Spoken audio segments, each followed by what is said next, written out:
অজু করার সময় অজুর পানি যখন মুখে লাগাবেন একটি দোয়া পড়বেন, আপনার চেহারা নূরের মতো উজ্জ্বল হয়ে যাবে ইনশাআল্লাহ।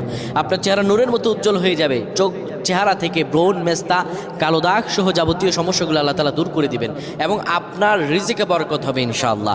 আপনার দোয়াগুলো কবুল হয়ে যাবে। অনেকের চেহারা সুন্দর কিন্তু তাকাতে ইচ্ছে করে না, মনে হয় চেহারায় নুন নাই, কিন্তু অনেকের চেহারাই কালো কিন্তু দেখতেও ভালো লাগে। যেমন এই যে বেলাল হাবশি, চেহারা দিকে তাকালেই শান্তির সুবাতাস বয়ে আসতো। সাহাবীরা যার চেহারা দেখে অনেক প্রশংসিত করিয়েছিল এবং যার কলব স্বচ্ছ ছিল।